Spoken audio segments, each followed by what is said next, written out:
Welcome to War Games, hosted by the sales genius Joe Ingram. If you're looking to win the sales battle, then you have joined the right team. In the War Games group, we devise strategies for sales, marketing, branding, mindset, and attitude. We enlist the assistance from the most successful producers across all industries. We then share their knowledge and techniques with you. Our single goal is to get you ready for your next sales opportunity. When it comes to crossing the minefield of sales, step in the footprints of those that have crossed before you. Now, prepare yourself for boot camp and beyond. It's time for the War Games to begin. How we play a game. Hello, War Gamers, and those of you listening to us on the Sales Genius podcast. First off, I'm going to go ahead and bring JR up because he had joined us. JR, welcome. And so, guys, let me introduce you to our guest. Okay, our guest speaker today, completely different than the normal thing, which you know my belief of never be normal. Normal people get normal paychecks. So Jeff is definitely the one we want to bring on and learn from today. So I'm going to give you a little background. 30 years ago, Jeff came across the writings of the richest man to ever walk the earth. And I know most of you are thinking that's JR, but no. Okay, this was Sultan Musa of Mali. Okay, no one's ever even come close to matching how wealthy this guy got, not Bezos or Elon. Okay, the Sultan could not talk openly about how he learned these secrets, so he embedded those success principles into a fairy tale that's so compelling that centuries later, nearly every one of us in the world is familiar with it. Okay, at the age of 12, Musa had a near-death experience. That near-death experience, he met a man made of light who taught him how the world works. How many times do you guys think that would be great if that happened to me? Okay, well, you don't have to. We got Jeff. So contained in the writings that he put down from meeting that man of light, right, he was taught the language of the world and how to get the world to obey your commands. So as Jeff dabbled in speaking this language, some very strange coincidences occurred. Okay, he got serious about speaking it once he realized things were happening and going his way, right? And he went from making 60 grand a year as a concrete guy to making hundreds of thousands of dollars a month in a new business that basically just fell from the sky, dropped in his lap. So over the past 30 years, Jeff successfully mentored and coached countless others to speak this all-important language, right, that changes everything. So I'm excited because why? We're all here to learn how to do what? To become more successful, to not be normal to begin with. And if there's a way to do it, I think Jeff's here to share it with us with the Sultan's 7 secrets. Okay, and I want to say, Jeff, come on up. I didn't spoil the whole show, did I? By reading off that? No, you did great. Thanks, Joe, for having me on. I really appreciate it. Absolutely. Let's move us around because we want people to get to know you, not me. That's there. So one of the things I want to say is that, for one, I read this and I was like, I so need Jeff to start talking to all of us and going through this, because if you've got the shortcut, why would we want to go the long way? I just don't understand that part. And some people do like that. And that doesn't make any sense to me, but let them go do what they want to do and we'll stick here with us. But Jeff, for one, you came across it. How did you, right? I'm going to start doing this more interview style, which is not my style, but I want to know what made you say, let me try it, right? Because most people would be like, oh, heck no, I can't even read this, much less, understand it. Yeah, I wasn't going to read it. So a lady handed it to me that I was working for as a concrete contractor because I had done something I know better than to do. I complained to her. Now, she was an elegant woman, Joe. She had everything I wanted, she and her husband.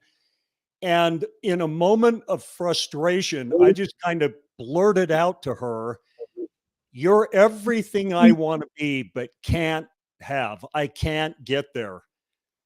And in the middle of my complaining, she walked away, came back a few minutes later, and handed me a manuscript. She asked me to read it that night and give it back to her the next morning. Now, I've got to tell you, my day began at 5 o'clock in the morning before the sun came up. And at 5 o'clock in the afternoon or evening, my crew would go home, but not me. That's when I'd go out selling new jobs, picking up supplies, and getting ready for the next day and collecting money. I'd get home sometimes at 8 o'clock at night if I was lucky, wolf down some dinner, take a quick shower, and just fall into bed so I could do it again the next day.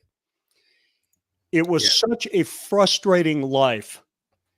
And when I went to bed that night, I put the manuscript by the nightstand, not to read it, but so I'd remember to take it back to her the next day like she asked. But I read the first page and I stayed up the rest of the night reading the whole thing and taking notes. Now, you mentioned that this manuscript, the writings of Sultan Musa of Mali, talked about something called the language of the gods. And he said, anyone who speaks this language and whatever you say in this language, the world will obey your commands. Okay, well, that sounds pretty amazing to me. That's like the cheat code, right? If you're going to go play a video game. Yes. It really is. It's the cheat code.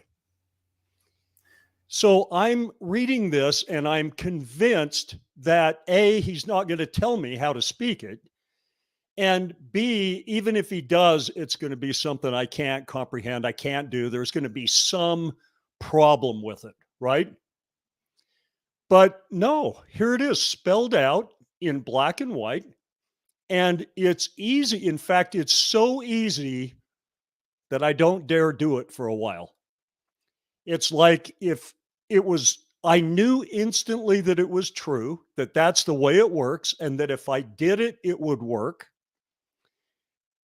But I was afraid to do it because if it didn't work, then that's the last of my hope. That's it. You know, I totally get that. I totally get that. This is my ticket, but what if I play it and I don't win? No, I totally get that. And then you hold back from actually putting it out there. So when you said this, so now again, because my brain's fluttering, when you look at it, you're saying to them, you read the book, you go, wow, this is easy. What areas of life are you fixing if you could speak the language? Okay, for me, number one, finances. I was making $60,000 to $80,000 a year, and I could have gotten by on that if nothing went wrong. But things did go wrong. My second son cost $60,000 when he was born at the hospital, and I had no insurance. So right there, that's my a year. That's my year. And he's got 17 more to go. Yeah. Yeah, and they're all expensive. You know, exactly. I have 3 of them.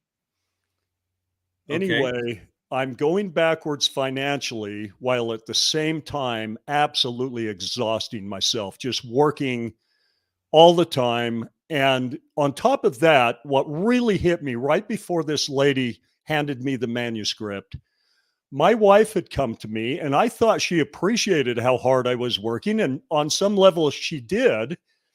But she told me that this wasn't enough. She wanted a life. She wanted a husband. She wanted help with the kids, wanted to go do fun things, you know, and go on vacation. And when she dropped it on me that with all of my work, all of my efforts, it wasn't enough and the money wasn't quite enough, I can't say I was suicidal. That's not it. But if a Mack truck would have hit me and I didn't do anything to make it happen and I was just gone, I'd have been fine with that. I was just, it would have been a mercy killing. Yeah. Yeah. It's just like, I couldn't even afford to quit pouring concrete. I was finishing this job so that I could pay the concrete and steel bill on 3 jobs back. You know, it wasn't like I could just quit and go do something else. I was stuck. And that's how I felt, stuck. I completely relate. I understand exactly. And I think that's a lot of us, that's the treadmill, right? That we get ourselves on and go forward. And even when you start a business, you end up getting yourself a job at the same time. Right. A low Okay, so paying your job first focus sometimes. was fix finances. Yeah, that was Right. the first thing. Now, just like me, everyone in your audience, everyone listening to this wants more of something. They either want more money, more love, better health, better fitness, or just more happiness in general. They want something more that they don't know how to get. So, whether it's finances or health or relationships, you want something, and everything you want already exists in kind of a magical place that we'll call out there somewhere. It's already out there. That $5 million idea, it's out there. That perfect sweetheart, or if you're in a relationship, what you need to do to fix that relationship and heal it and make it wonderful, that knowledge is out there. The trick is to get it to come to you.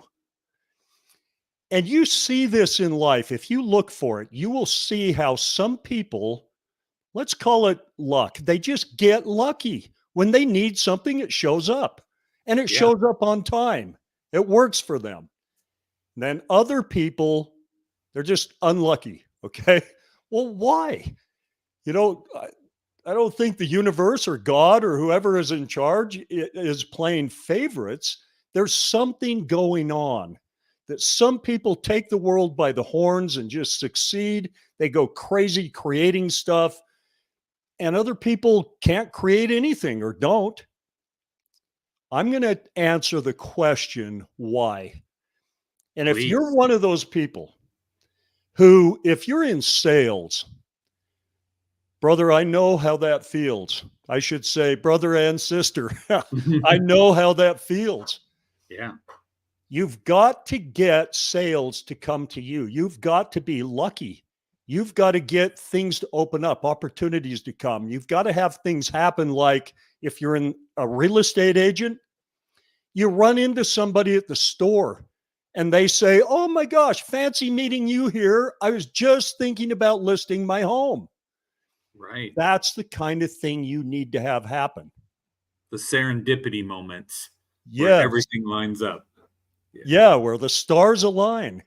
And without that, you've got nothing. You can't force life to happen fast enough and good enough to succeed. Something has to happen. And that's what we're going to talk about. That's what this book was about. Now, this Sultan Musa of Mali, the story of him, now I tell the story in my book, and I'm going to tell everybody how they can download the free book. So I'm not going to tell it all, but I want to tell a couple things. I mentioned that he's the richest man to ever walk the earth. But how he started out, he was so poor that you can't even wrap your head around it. His father died when he was very young, and this plunged him and his mother into unbelievable poverty. He had to steal food to survive. His mother couldn't even, guarantee him one meal a day. And he became a pretty good thief. So at the age of 12, he falls in with an older thief, and together they pull off an absolutely fantastic heist. Lots of money involved in this. But instead of splitting the loot with Musa, the older thief seals him in a cave and leaves him to die. And he does. He dies. So days go by without food or water, and he has what we would call today a near-death experience. And he meets a man made of light and love. That's what he called him. He didn't name him. He didn't say what his name was, just a man made of light and love. Probably named Joe. What was that? It was probably named Joe. Yes. Probably Joe or, JR or Jeff. I'm sure it yeah. started with a J. Yes. Pretty sure. So this guy teaches him how mankind works, kind of how it works, how creation works, why one person is who they are and another person is who they are, personality, why one person is successful and another isn't. And he sees all this. And this is where I'm going to tell you a couple things that he learned. So this will be important as we move ahead. Number one, he learned that he had two bodies, not one. So he's very much alive, standing in front of this being, but asking about, well, wait, what about my body that's back in the cave? I thought that was me. And he learns right off the bat that that physical body just housed his spirit body.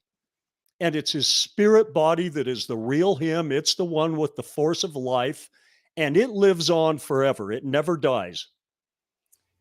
And it's the body that matters, your spirit body. That's the real you. He also learned that that spirit body is a literal child of two godly parents. Okay, that's something to think about. Okay. Literally a child of God. Then he learns that not only does he have two bodies, but he has two minds working simultaneously to provide this experience we call life. There's the conscious mind, and then there's something he called the veiled mind. And he said this veiled mind is the mechanism that controls and steers your life. Now, you guys are familiar with the concept of a subconscious mind, and without being familiar with that, it'd be hard to explain this veiled mind. But I'm going to use those two terms interchangeably.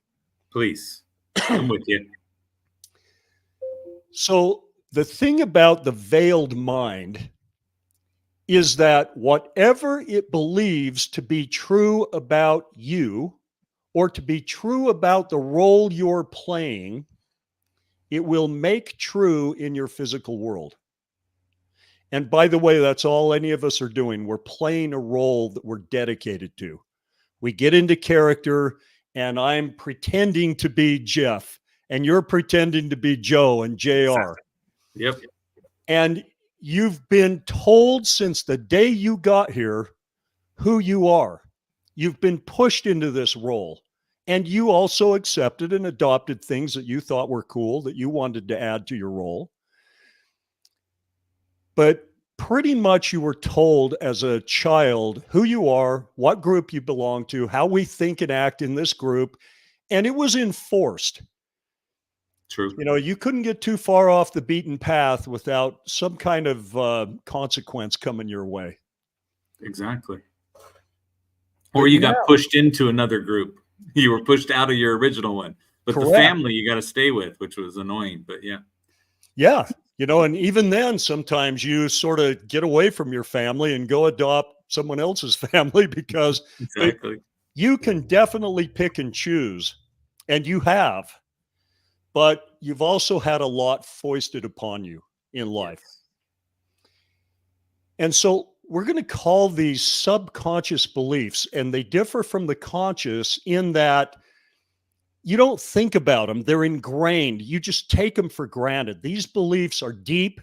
They're all the way to your core, and they're everything from, you know, one of the ones I had growing up on a farm in a small cow community was that you had to work hard manually for your money.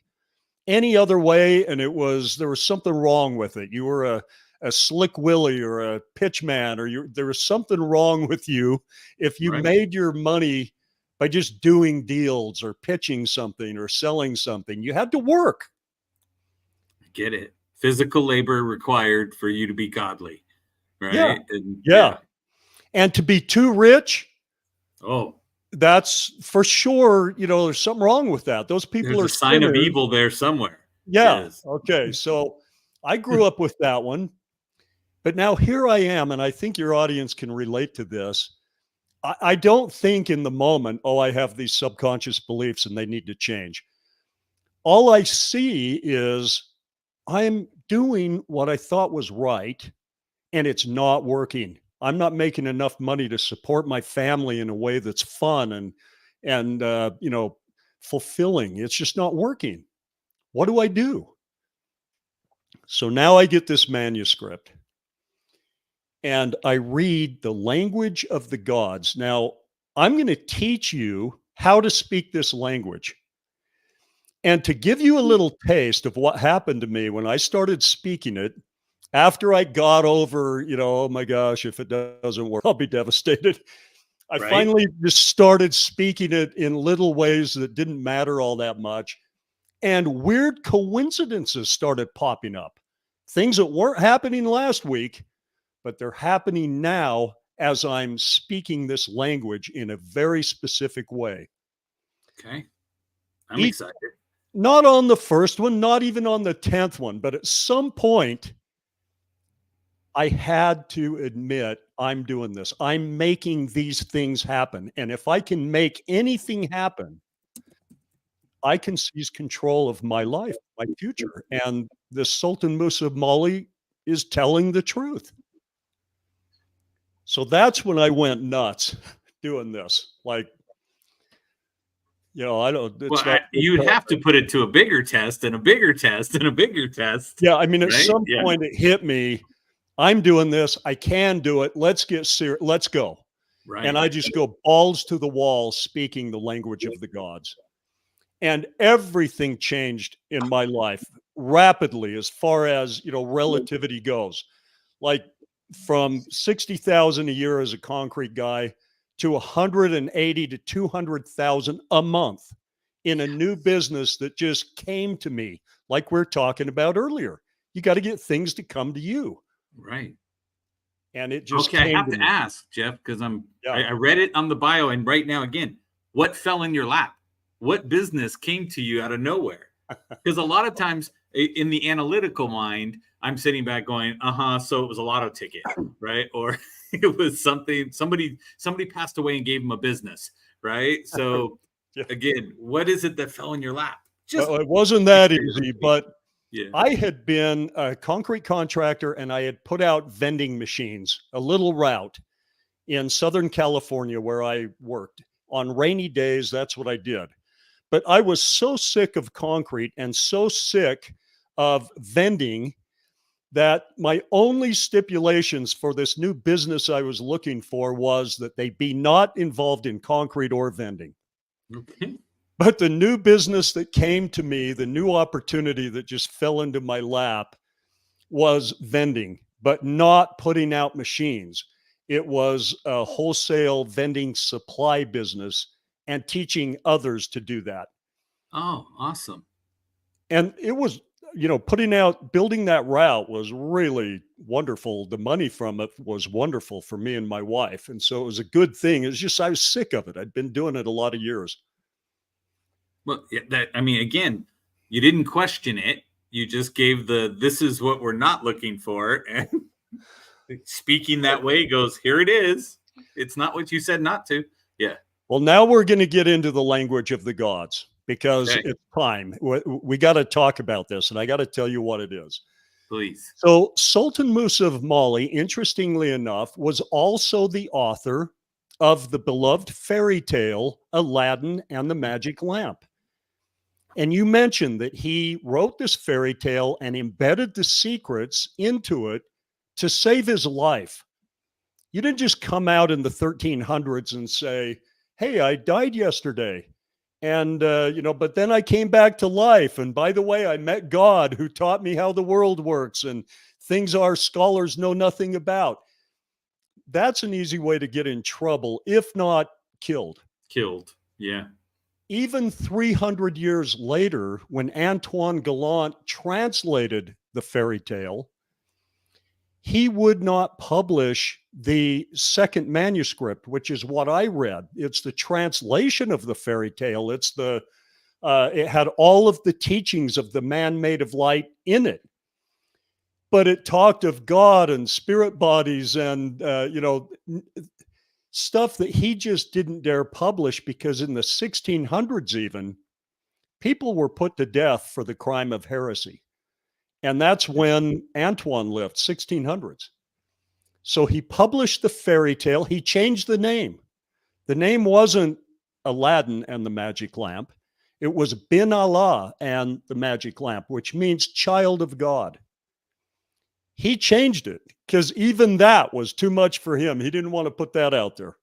I understand that because a friend of mine, so Sharon Lecter wrote Outwitting the Devil, which was the Napoleon Hill second time around. So hundreds of years later, right, they're sitting back going, we don't want to put out a book because of the fear of the backlash, where his wife told him, no, right after Thing Grow It, she was like, no, you're not going to go tell people you sat down with the devil and interviewed him. Not a chance. And so, yeah, but no matter totally what the lesson understand. was, we have to disguise the message to get it out for those that are seeking it. It's only been about 30 years that you can talk about near-death experiences without being poo-pooed, without doctors saying, oh, no, you just see flashes of light, blah, blah. So we're kind of in an interesting period of time, but even now, you have to be kind of careful what you say and how you say it. So going back to the 1300s, he used this as a segue because he was incredibly benevolent. He wanted to teach everybody what he learned so they could do what he did, which is take control of his life, succeed, have fun, build. So he would use the fairy tale and teach the concepts. And if anyone got uptight, if anyone called him out, he'd just say, hey, just calm down. It's just a story. This is what I think maybe, is how it works. Right. I'm relaying the news. I'm not making it. Yeah, exactly. Report it. Yeah, don't kill the messenger sort of thing. So I'm going to take you to the first three most important elements of that fairy tale and explain what each one represents and how this language of the gods fits in.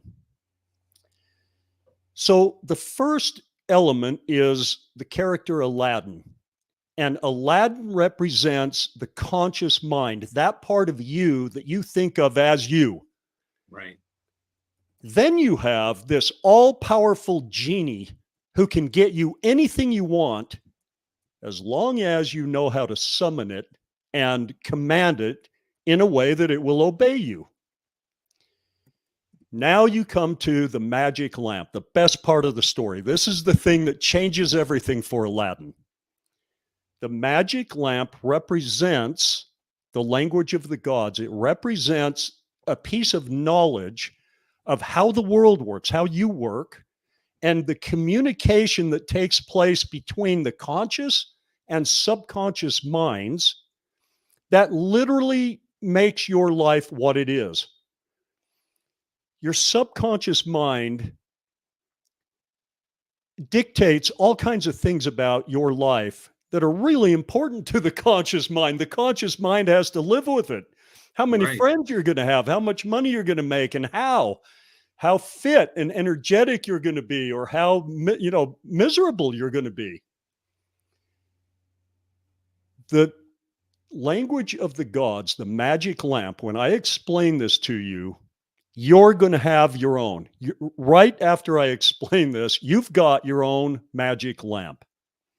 Then we'll talk about how to use it. The magic lamp represents this understanding of the language, the only language that the subconscious mind, the veiled mind that's in charge, obeys every time, all the time. So when you tell it in this language, it will go get the things that make your life congruent with what you just commanded it to do. And remember, it only says two things in the fairy tale. One is a question. What is wanted? What do you want? The second is a statement. Your wish is my command. True. This language has nothing to do with the words that are coming out of your mouth. It's the language of feelings. Feelings is the language of the gods. Now, don't gloss over this. Don't, oh, okay, yeah, feelings, the language of the gods. Your subconscious mind is always listening to your feelings. It's always asking, what do you want? And you're always answering by how you're feeling about any aspect of life. And then it says, your wish is my command, and it will go keep your life congruent with your predominant feelings. To help you not gloss over this, I'm going to kind of share something, a thought with you. Your subconscious mind is absolutely in control. It has all the power to make of your life and to bring into your life and orchestrate situations into your life that it feels are supposed to be there.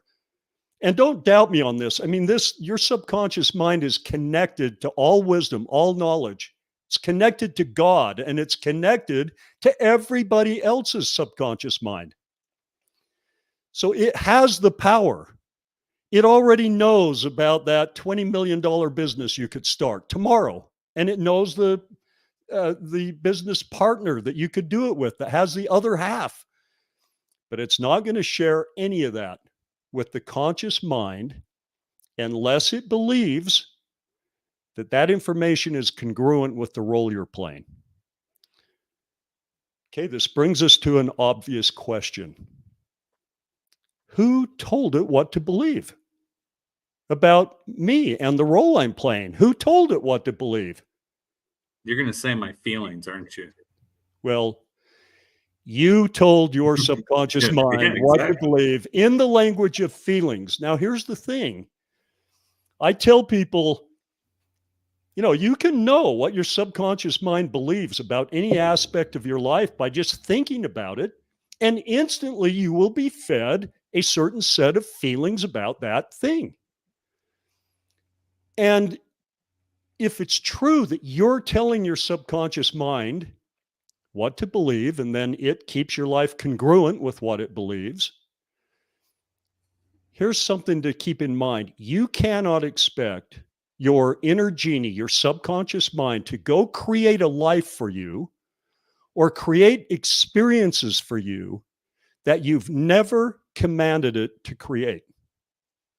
So I sometimes ask people, when's the last time you felt what it's like to have plenty of money, tons of money, just extra money, money coming in from all over, and you don't know who to help first, or how to spend it fast enough or how to invest it all?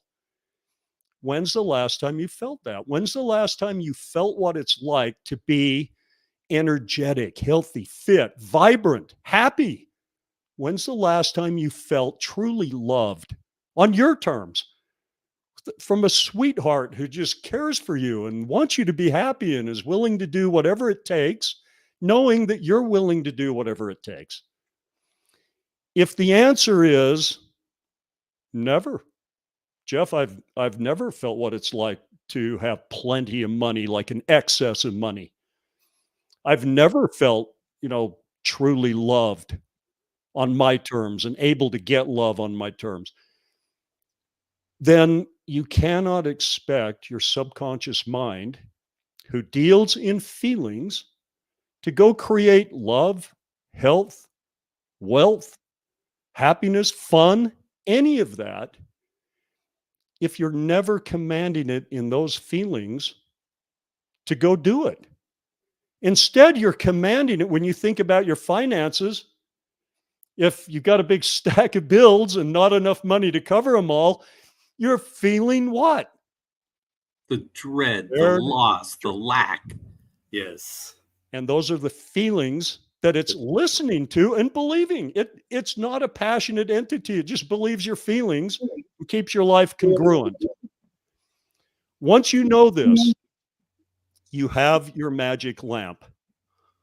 All you have to do is change your feelings. Now, right off the bat, people are going to say, wait a minute, Jeff, I feel that way about my finances because of that stack of bills you were talking about. How am I supposed to feel otherwise? Here's where your superpower comes in. And I'm going to give you a little assignment with this.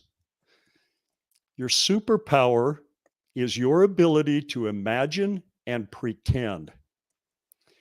As a kid, you were an absolute pro at this. You could get lost in a make-believe world. It didn't matter what crappy rental your parents were living in.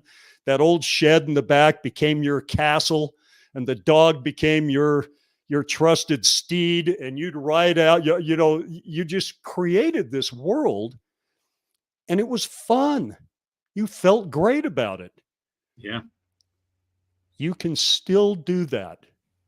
And as you do, you're going to feel like, let's go through a little demonstration right now. Let's pretend that you have $100,000 cash in your hands. And I want you to imagine that until you can see it in your mind's eye and feel, God, this is what it'd feel like to have $100,000 right here that I could go spend or go buy something or pay something off. As soon as you can feel it, you're feeling a portion of the emotions that are associated with that experience. Now, as you do this, you know it's not real. It's just pretend that you got $100,000. But what about the feelings you're experiencing? Are those real? They're genuine. And guess who's listening? Your subconscious mind. Veiled mind. It's listening and believing. And if you do enough of that, it's going to say to itself, hey, I believe these feelings, and more situations need to be integrated into Joe's life that match those feelings. When you do this, and I'm going to give you a little assignment, like I said, when you do this, just do it for fun. Just do it to see if you can generate the feelings of the life you want. Don't tie it to reality. Don't worry about, well, how could it ever happen? I can't see how it could ever work out that way. Just do it. Create the feelings that match something you want. And just pick like 3 things. Don't pick 20. Pick 3 things, like maybe an amount of money that you'd like to have stuffed under your mattress or in the bank, or just an amount you'd like coming in every month that makes you feel good. Don't make it too big that you can't believe in it. Just pick a number that's fun. Maybe do the same thing with a level of fitness. You know, if you're 65 pounds overweight, don't go all the way to your perfect weight. Just think, what would it feel like to be 10 pounds lighter and know that I'm on the right trajectory and it's working? What would that feel like? You know, what would it feel like to have a truly sweet person in my life who just loves me, and we're like, you know, we're just getting along great? What would that feel like? No, wait a minute, Jeff. Not to interrupt. There are limits to my fantasy level here. I was with you up to that last one, brother. We just blew JR out. He's gone. And JR, you can't pick me. I'm already married. So stop it. Sorry, so again, you're going to be tempted to tie this to reality. So JR is going to start thinking about this perfect sweetheart. And then he's going to say, well, geez, all of the women I've ever met, you know, they did this or they did that, and they weren't this, and they weren't that. Don't tie it to reality. Just see if for fun, like when you were a little kid, you can create a make-believe scenario that feels good and it makes you feel good. And now you're generating these good feelings, knowing something you didn't know yesterday, that as you flood your subconscious mind with those feelings, it's hearing them and believing them. And now you're creating a problem for it because you're flooding it with feelings that are not congruent with the reality it has created for you.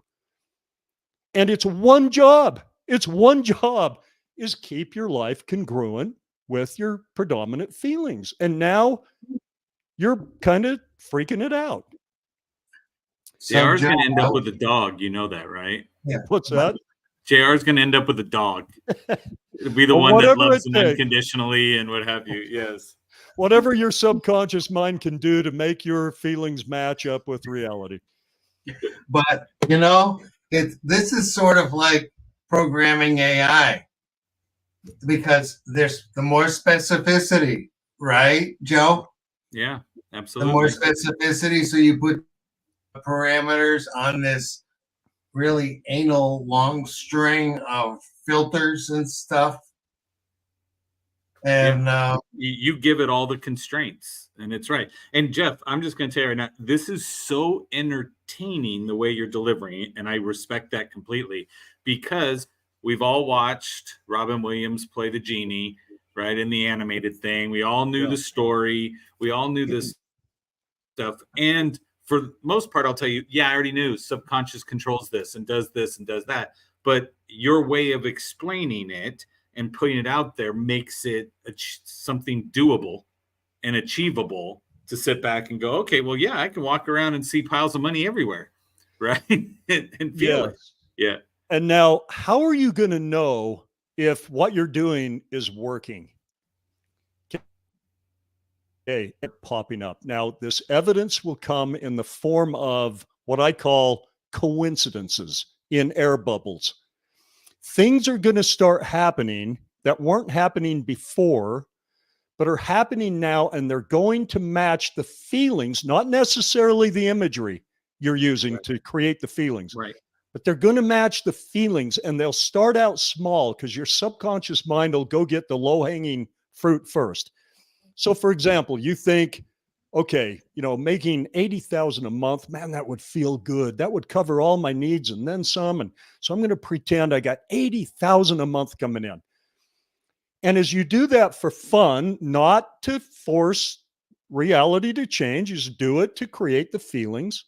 The reason you don't look to reality is this differs from manifesting, in that manifesting coaches had half the truth, but then they did tremendous damage. They would teach people, use your imagination, get in that place of feeling the things you want, and then quickly look at reality and ask, well, where is it? How come it hasn't showed up yet?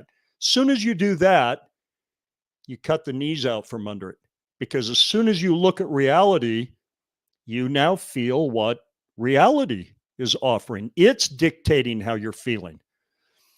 And you have to learn to generate these feelings with your imagination, regardless of what's going on in reality. That's the trick. But here's the fun part. And this is where the Sultan 7 Secrets formula for success varies from the world's formula. The world's formula is identify what you want, go to work really hard for it, and maybe, who knows, it might work out. This is identify what you want, flood the mechanism that controls your life with the feelings of it, and it will go get the ideas, the videos, the new knowledge, the new people. It will bring them to you. It will cause your paths to cross. And you can see this when you stop and think about it. There have been times probably in your life where things just fell into place. They just worked out. And you're like, man, that's just a miracle. And then you tried to duplicate it and you couldn't think, God, what was I doing? What frame of mind was I in when all that worked out? But if you'll read my book, it's all codified. You can seize control of this process. You flood your subconscious mind with feelings that match the life you want, and it will go get the things that match the feelings, and you can watch it happen. You can watch little things, coincidences pop up, and you're like, well, I could not have made that happen in 5 million years. But now it's happening because of the way I'm feeling. So again, like you said, the coincidence, we brush it off as if it's not there. But again, I know we've all had this happen where we had a memory of someone, and then we said to ourselves, I need to reach out to them. Then something happens, we don't. And then they reach out, right? Yeah. Which validates all of the veiled minds are veiled together, right? And connected and are there. And like you said, as soon as you give it what you need in your life, it goes and connects to the right unconscious of an unconscious to go through and say, now we need to figure out how to get you two from each side of the United States to connect. And now it's a Zoom meeting from out of nowhere. Yeah. Right. Or you jump on an airplane, you miss your airplane, you get on the next airplane, you sit down next to somebody, and boom, that's the guy who can make this dream you've been focusing on for the last 2 months. He's the guy who can make it happen. And you say to yourself, well, that was a weird coincidence. Right. Yeah. What are the odds? Yeah. But everything about life is weird. It's all a miracle. The fact that we can breathe and see and walk and breathe this air without keeling over dead. The fact that we're just close enough to the sun that we can stay warm enough, but we're not too far away or we would freeze to death instantly. Right. It's all a miracle, all of it. And your subconscious mind deals in miracles all the time. They're nothing to it. It's just miracles are what life is made up of. It's just what miracles are you commanding it to produce in your life? Some people have such crappy lives that you think, I'd take a miracle to have it be that bad.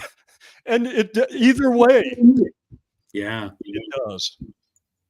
So I'm going to give you an assignment and then leave it. I'm going to tell everybody how they can download my book or get access to it. Absolutely free. I'm just trying to get the information out there.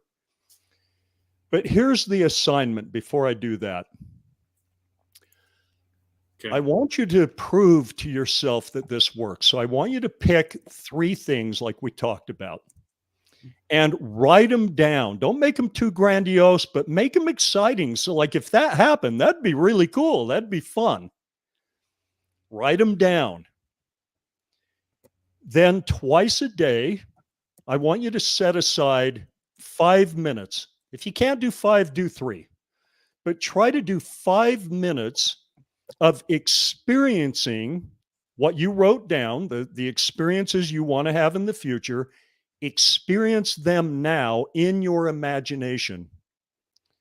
And you can tie it together like a movie. So this 5 minutes would be like you imagining you've got $80,000 a month coming in. And so therefore that led to your dream home. And, the stars aligned and somehow you came across the right information and now your relationship is perfect. And the two of you are on your yacht that you bought and you're whatever. Just turn it into a movie in your head like you did as a child.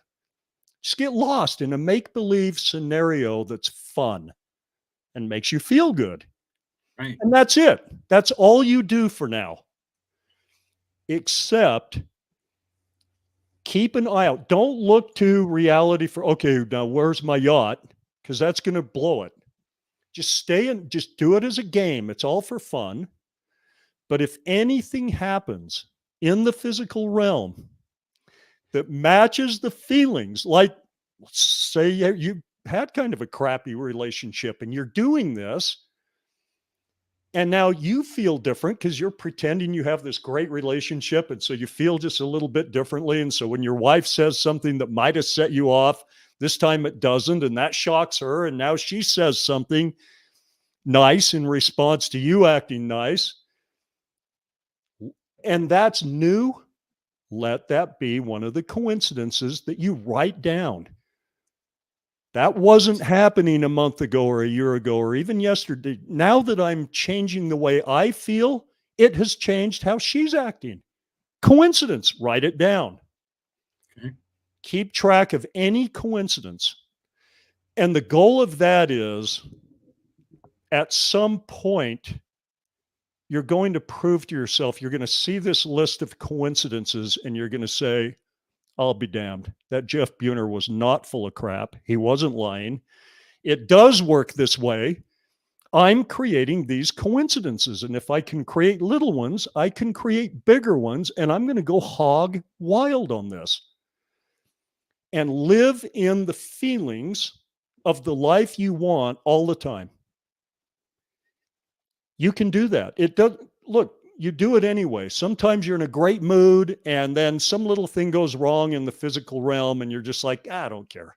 I don't care. I had such a great day. I closed that sale. So what? Somebody dinged my door. I'll get it fixed. I'm saying choose to do that on a huge scale where you just live in the feelings that match the life you want. You use your imagination to create these great make-believe scenarios that do that for you, and you stay in them. I promise you, you'll do better at everything in your physical realm, even solving problems, even dealing with crap. You'll do better. You have nothing to lose by doing this. Correct. You've got everything to gain, I promise you. And I've taught this to thousands of people. I just got a text yesterday from a guy who's like, are you kidding me? This is working like crazy. And all I'm doing is changing the way I'm speaking the language of the gods, the way I feel about my three things. I promise you it will change. And I'll leave you with how to download my book or how to get access to it for free, because I've put everything in there that is conceptual. Now, I have a workshop and I have an accelerator program and I have things for people who really want to make this a lifestyle. The workshop is all about techniques, tricks, hacks, tips. What we're talking about right now, and the book, is about the concepts. But it's important to understand the concepts. You have to understand how and why what you're doing with your imagination is going to change things in the physical realm, or you won't keep doing it. That's why people got excited about The Secret. Yeah. And then, 2 years later, nothing changed. And now they're like, God, that's dang secret. That didn't work. Right. At the end of reading the book, it was still a secret. Yeah. That's right. So, She had half the truth. yeah. It's just she didn't explain how feeling differently and how feeling pumped up and excited is going to change things. But once you understand, you've got an inner genie. You command it in the language of feelings and it'll go do it. And you can prove it to yourself.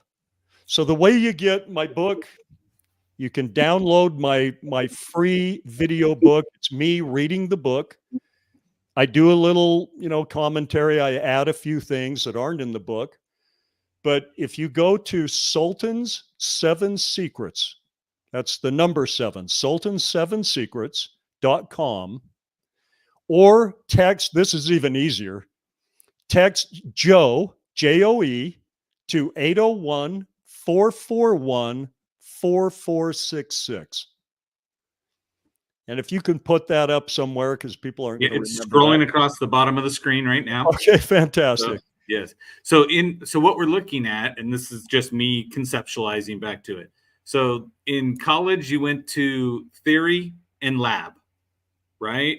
You went and they said, let me teach you why you don't mix these two chemicals in chemistry, right? So that when you get to the lab, you have a basis or an understanding so that you can still be safe and execute properly. So what I look at is right now, text Joe to the 801-441-4466, get a free copy of the actual theory part, the part that's going to explain to you, set it up, get you in the right mindset, and get you geared going, right? I have the other URL, which is sultansecrets.com, which is where we go learn the lab with your accelerator program and your, hey, give you an hour a day for the next 5 days and what you can get out of it. So, and again, some people are immediate action takers, right? And they're already texting and going through. And then other people look and go, I don't know if I should or if I shouldn't. Either way, he's giving you the information. Text it, learn it. This show right now has been enough to say, he's given enough to you to say, here, he gave you enough to be dangerous, right? Yeah. He did that for you. So he's already given you enough. The answer is, do you want to take it to another level of implementation? And so I would recommend get it, right? Go through the book, get all the understanding you need, jump over to the Sultan Secrets, because why? I'd rather have a shortcut and a roadmap laid out for me so that if you get there faster, right? And again, Jeff becomes your GPS system. And the GPS is set to fastest route possible. And so then I would just go to sultansecrets.com. It'll drop you on the page. There's a video there. He's talking, smiling, being pretty, and then gets you lined up for that. And then you can decide which route you're going to take. But again, I think it's been absolutely amazing. And what you've shared with us is just on point and taken to a level of understanding that we never gave credit to the story. Well, I appreciate you having me on, Joe. Thank you very much. I want people to get that video book. You could be speaking the language of the gods in a way that matches the life you want tonight and all day tomorrow. All day tomorrow. And coincidence it up. Coincidence. Everywhere you look. I love that. I might steal that one. You could steal that. Yes. Get out there and coincidence it's up. Come on now. That's a great one. JR, anything you want to jump in, add in, throw out, prepare for another dog? Yes. Certainly. Jeff, thanks for sharing all this tonight. I was looking at this very interesting, sort of from an NLP background.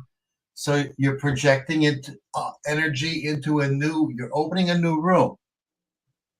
So you have this creative force by a positive paradigm, seeing a vision continually, positively. And nature hates vacuum. And so you have an empty room that comes in and it automatically attracts things. That's a great way to put it. What a great way to put it. I love it. Yeah. And Napoleon Hill in Think and Grow Rich talked about you have to connect to infinite intelligence, right? So anytime you get people together in the mastermind, you develop that third mind that connects to infinite intelligence. And now you just realize it's already there. Because I've had plenty of ideas that I watch somebody else 3 months later execute and get it done that I know I thought of. Yeah, we've all had that. Which means it's dropping, looking for the person who's going to execute and goes, well, Joe thought of it, he even wrote it down, but he didn't go after it. Right. So let's go give it to somebody else to see if they're going to do it. So, yep, that's how it works. Listen, thank you so much. I'd love to do round 2 anytime you want to, and we can go in more into techniques because there are some games and hacks that really work at this and make it faster. That's fantastic. But you've got enough. I've given you a loaded gun, so be careful where you point it. I agree. And most of us have been playing with that gun and shooting it off in the wrong direction. Right. So at least now you gave us a close a way of putting both hands on and looking down the barrel. So perfect. Thank you, Jeff. I do appreciate you. JR, thanks for jumping on. Everybody else that's out there, for one, Sultan Secrets, when you're ready to take action, first thing you got to do is load the mind, right? And pull it up at the 801-441-4. Wait, let me get it back. 801-441-4466. I want to make sure I didn't mess that up. Text the word Joe. You know who he is, right? And then get yourself the free copy of the Sultan's 7 Secrets. Jeff, thank you. Everybody else, go out and sell something. Thanks.